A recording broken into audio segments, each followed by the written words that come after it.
మార్చడానికి చేస్తున్న మాటలే ఇవి, అంతే, అంతకు మించి ఏం లేదు. సో రైట్, మళ్ళీ మీ దగ్గరికి వస్తాను ఒకసారి. వెంకటేశ్వర రెడ్డి గారు, సరే, పార్టీలో కూడా చాలా ఖాళీలు ఏర్పడ్డాయి. ఓ మాట వచ్చింది, నేనంతా సోషల్ మీడియాలో బాగా బలంగా షెడ్యూకి వెళ్ళిపోయిన వాళ్ళందరినీ తీసుకొచ్చేసి మొత్తం రిటైర్మెంట్ ప్రకటించేసి హస్తసన్యాసం చేసిన వాళ్ళని తీసుకొచ్చి పార్టీ బాధ్యతలు అప్పచెబుతున్నారు, రాష్ట్ర స్థాయిలోనూ వివిధ జిల్లాల్లోనూ కూడా. ఈ క్రమంలో ముందర మిమ్మల్ని మీరు సరిదిద్దుకోకుండా కూటమిలో విభేదాలు వచ్చాయి అని సజ్జల రామకృష్ణారెడ్డి గారు బయటకు వచ్చి ఒక ప్రకటన చేయటం, ఆయన ఏదో పరిశోధన చేసి కనిపెట్టినట్టుగా చెప్పడం, అంతటి విభేదాలు వస్తే నేరుగా మాట్లాడే తత్వం బీజేపీకి ఉండి పవన్ కళ్యాణ్కి ఉంది. తెలుగుదేశం కొంచెం గుమ్మరంగా ఉండొచ్చేమో కానీ వీళ్ళిద్దరూ నేరుగా మాట్లాడే రకాలే. మీకు ఎట్లా తెలిసిపోయింది సార్ వాళ్ళకి విభేదాలు వచ్చినాయని ఈ రహస్యం? మ్యూట్లో ఉన్నారు, అన్మ్యూట్ చేసుకోండి సార్, అన్మ్యూట్ చేసుకోండి. నమస్తే. ముందుగా 99 వీక్షకులకి, ప్యానల్లో ఉన్న పెద్దలకి, మీకు, రాష్ట్ర ప్రజలకి శుభోదయం. ఈ సజ్జల రామకృష్ణారెడ్డి గారు చేసిన కామెంటు ఆయన స్వతహాగా చేసినది కాదు. రాష్ట్ర ప్రజలలో ఉన్న అనుమానాలు, మా కేడర్లో కూడా ఆ అనుమానాలు ఉన్నాయి. ఆ అనుమానాలని ఆయన వెలుగుచ్చారు.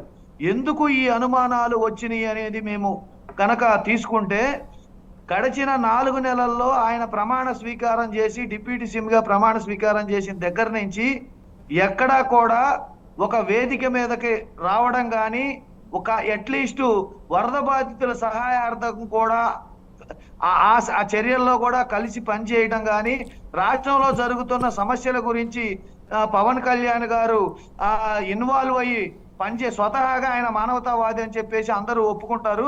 అట్లాంటిది స్వతహాగా ఆయన ఎక్కడ కూడా రాష్ట్రంలో ఉన్న సమస్యల గురించి ఆయన రెస్పాండ్ అయ్యి పనిచేయకపోవడం కానీ, అట్లీస్ట్ స్వతంత్ర దినోత్సవ వేడుకలకి ఆయన చిన్న పంచాయతీలకి 10,000, మేజర్ పంచాయతీలకి 25,000 ఆయన ప్రకటిస్తే దాన్ని జీవో ద్వారా అనౌన్స్ చేసి ప్రజలకి బడ్జెట్లో పెట్టి పంచకపోవడం కానీ, చివరికి ఆయన ఏ పని చేసినా ఆయన సొంత నిధులతోటి వరద బాధితులకు సహాయం చేయాల్సి వచ్చినా, పంచాయతీలకు సహాయం చేయాల్సి వచ్చినా ఆయన సొంత నిధులతో పనిచేయాల్సి రావడం కానీ, ఇక్కడ ఎక్కడా కూడా రాష్ట్ర సమస్యల గురించి ఆయన ఇన్వాల్వ్మెంట్ లేకపోవడం, కేబినెట్ సమావేశం పెట్టి కేబినెట్ తీర్మానం జరగకపోవడం, అసెంబ్లీ సమావేశాల్లో బడ్జెట్ సమావేశాలు పెట్టకపోవడం, వీటన్నిటినీ మేము పరిగణలోకి తీసుకొని రాష్ట్ర ప్రజలకు వచ్చిన అనుమానాలనే మేము వ్యక్తపరిచాం తప్పితే ఇందులో మా సొంత అభిప్రాయం అనేది మేము వ్యక్తపరచాల. సరే, అది మీరు కలిసి పనిచేస్తారా కలిసి పనిచేయరా అనేది మా అనుమానం, మా అభిప్రాయం మేము వ్యక్తపరిచాం. తర్వాత మీరు ఏం సమాధానం చెప్పుకుంటారు, ఏం చేస్తారు అనేది మీ ఇష్టం.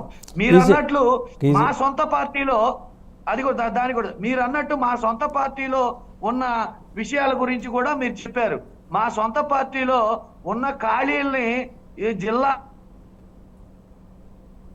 వర్గ ఇన్ఛార్జీలు కానివ్వండి, పరిశీలకులు కానివ్వండి, పూర్తి స్థాయిలో మేము అకామిడేట్ చేసుకొని మేము రాబో రోజుల్లో ఆల్రెడీ మా నాయకుడు దిశానిర్దేశం చేశారు. రాబో రోజుల్లో మేము స్థానిక సమస్యల మీద పెంచిన కరెంటు ఛార్జీల మీద కావచ్చు, నిత్యావసర వస్తువుల ధరల మీద కావచ్చు, అట్లానే సూపర్ 6 మీద కావచ్చు, స్టీల్ ప్లాంట్ మీద కావచ్చు, మీద కావచ్చు, రాష్ట్రంలో జరుగుతున్న మానభంగాలు, హత్యల మీద కావచ్చు, కిడ్నాపుల మీద కావచ్చు, వీటన్నిటి మీద మేము క్షేత్రస్థాయిలో ఒక ప్రణాళిక వేసుకొని భవిష్యత్తులో ఉద్యమ స్థాయిలో పోరాటం చేయడానికి మా పార్టీ సన్నద్ధమైంది. వీటన్నిటికీ భవిష్యత్తులో ప్రభుత్వం సమాధానం చెప్పాల్సి ఉంటది.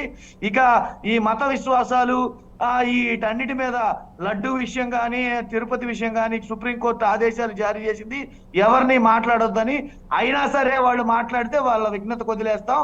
ఇక మేము క్షేత్రస్థాయిలో ప్రభుత్వం ఏం పని చేస్తుంది, ఇప్పటి వరకు ఏం జీవోలు తెచ్చింది, ఇప్పటి వరకు ప్రజలకి ఏం మేలు చేసింది, ఎక్కడ ప్రజలను ఇబ్బంది పెడుతుంది, రాష్ట్రంలో ఎక్కడ అరాచకాలు జరుగుతున్నాయి, ఎక్కడ హత్యలు జరుగుతున్నాయి, ఎందుకు అండి ఒక చిన్న మాట, ఈ ప్రభుత్వం ఎంత బాగా పనిచేస్తుంది అనే దానికి నిదర్శనమే వరద బాధితుల సహాయం కూడా అందక అందులో అవినీతి జరిగిందని చెప్పేసి 328 కోట్ల రూపాయలు భోజనానికి నిధులు డ్రా చేశారు. 23 కోట్ల రూపాయలు వాటర్ బాటిల్కి నిధులు డ్రా చేశారు. 21 కోట్ల రూపాయలు కొవ్వొత్తులకి అగ్గిపెట్లకి నిధులు డ్రా చేశారు. తీరా చూస్తే వాళ్ళకి ఎక్కడా సహాయం అందలేదని కలెక్టరేట్ ని ముట్టడిస్తున్నారు. అంటే ఈ ప్రభుత్వం వచ్చిన 4 నెలల్లోనే ఎన్ని అరాచకాలు చేసింది, ఎన్ని హత్యలు జరిగినాయి, ఎన్ని ప్రమాదాల్లో మరణాలు జరిగినాయి, ఎంతమంది మానభంగాలు జరిగినాయి. సరే, ఇవన్నీ ఓకే అండి. ఇవి మీరు రెగ్యులర్ గా మీ ప్రెస్ మీట్ లో చెప్పేవే రెడ్డి గారు ఇవన్నీ మీరు మీ ప్రెస్ మీట్ లో చెప్పేవారే. నేను అనేది ఏంటంటే ఒక ప్రశ్న, మనం మెయిన్ కాన్సెప్ట్ లోకి వద్దాం. విభేదాలు వచ్చినాయి కూటమిలో అన్నారు రామకృష్ణ. ఆయన కనిపెట్టిన విభేదాలు ఏంటో చెప్పండి అని అడుగుతున్నాను నేను. మేము చెప్తున్నాం, చంద్రబాబు నాయుడు గారు, పవన్ కళ్యాణ్ గారు మాట్లాడుకోవట్లేదా? నిన్న తిరుపతి ఉమ్మడి కూటమి సభ అది కేవలం జనసేన సభ అనేది తేట తెల్లమైంది. ఎక్కడా తెలుగుదేశం పార్టీ కార్యకర్తలు గాని, ఎక్కడా తెలుగుదేశం పార్టీ, అది వాళ్ళ పార్టీ సభ అండి, వారాహి డిక్లరేషన్ సభ, వాళ్ళ పార్టీ సభ. తెలుగుదేశానికి ఏంటి సంబంధం దాంతో? సీఎం గా పాల్గొన్నారా? పవన్ కళ్యాణ్ గారు జనసేన అధినేతగా పాల్గొన్నారా ఆ సభలో? ఒకవేళ జనసేన అధినేతగా కనుక పాల్గొంటే ప్రభుత్వం ఏర్పాట్లు ఎందుకు చేసింది, ప్రభుత్వం డబ్బులు ఎందుకు ఖర్చు పెట్టింది? ఒకటి. ఇంకొక విషయం ఏంటంటే, ప్రభుత్వం డబ్బులు ఖర్చు పెడితే ఉమ్మడి కూటమి మొత్తం అందులో పాల్గొనాలి కదా. వీటన్నిటిని డెప్త్ లోకి వెళ్తే చాలా ఉన్నాయి. అయితే మేము ఆ వ్యక్తిగత విషయాల జోలి, వాళ్ళ కూటమి మాకున్న అనుమానాన్ని వ్యక్తం చేశాం. అనుమానం చెప్పాను కదా, కారణాలు ఎందుకు కారణాలు అనేది. ఆయన చెప్పిన ఏది కూడా డొక్కా సీతమ్మ అన్నా క్యాంటీన్ తో పాటు డొక్కా సీతమ్మ క్యాంటీన్లు పెడతామన్నారు, పెట్టలేదు. అట్లనే బడ్జెట్ లో కేటాయింపుల్లో కేబినెట్ తీర్మానాల్లో ఎక్కడ ఆయన పాల్గొన్న దాఖలాలు లేవు. అట్లనే బడ్జెట్ సమావేశాలు ఇంతవరకు పెట్టలేదు. ఇకపోతే ఆయన అనౌన్స్ చేసిన పథకాలు ఏవి కూడా